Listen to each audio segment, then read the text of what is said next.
26 फरवरी वो तारीख जिसे पाकिस्तान कभी भूल नहीं पाएगा। उसके दिमाग में उपज रहे हर एक गलत इरादों के पहले उसे ये तारीख याद आएगी।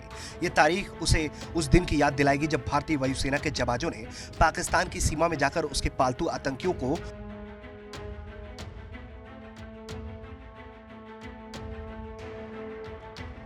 बिखरी राख और उड़ते धुओं में तब्दील कर दिया था। इस दिन को पाकिस्तान समेत पूरी दुनिया बालाकोट एयर स्ट्राइक वाले दिन के रूप से जानती है। भारतीय वायुसेना के इस एयर स्ट्राइक को अंजाम देने के लिए मिराज 2000 विमानों का इस्तेमाल किया गया। उस विमान से भारतीय वायुसेना के जवानों ने करीब 1000 किलो के बमों का आतंकी ठिकानों पर बारिश कर दिया, जिसके बाद करीब 300 जैश के आतंकी मारे गए थे। भारत की इस कार्रवाई की भनक पाकिस्तान को धमाकों के बाद लगी। भारत ने अपनी इस कार्रवाई के जरिए पुलवामा में हुए आतंकी हमलों का बदला लिया था। 26 जनवरी को हुए बालाकोट एयर स्ट्राइक के जरिए भारत ने 12 दिन पहले पुलवामा में हुए उस आतंकी हमले का बदला लिया, जिसमें भारत ने अपने 40 जाबाज अर्धसैनिक बलों को खोया था। दरअसल 14 फरवरी 2019 को आतंकियों ने देश के सुरक्षा कर्मियों पर कायराना हमला किया था। इस हमले में 40 सीआरपीएफ जवान शहीद हो गए थे और कई अन्य गंभीर रूप से घायल हुए थे। जम्मू कश्मीर राज्य के पुलवामा जिले में जैश ए मोहम्मद के एक आतंकवादी ने विस्फोटकों से लदे वाहन को सीआरपीएफ की बस में टक्कर दे मारी थी। इसी टक्कर के बाद एक जोरदार धमाका हुआ और बस से जा रहे सीआरपीएफ के जवानों के शत विशित शरीर जमीन पर बिखर गए।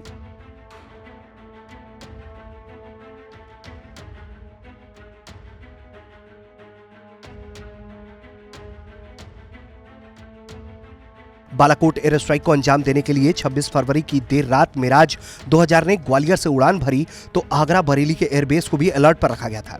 इस दौरान पाकिस्तानी एयर डिफेंस सिस्टम पर निगाह रखने को कहा गया। 12 मिराज लड़ाकू विमान रात लगभग 3 बजे पाकिस्तानी सीमा में दाखिल हुए और बालाकोट में बम बरसाना शुरू कर दिया। इस दौरान पाकिस्तान के F-16 विमान एक्टिव हो गए, लेकिन तब तक भारत की वायुसेना अपना काम कर चुकी थी। भारतीय वायुसेना के एक्शन में बालाकोट में मौजूद जैश ए मोहम्मद के ठिकाने तबाह हो गए। भारत सरकार ने कहा था कि इस हमले में जैश के सैकड़ों आतंकी मारे गए।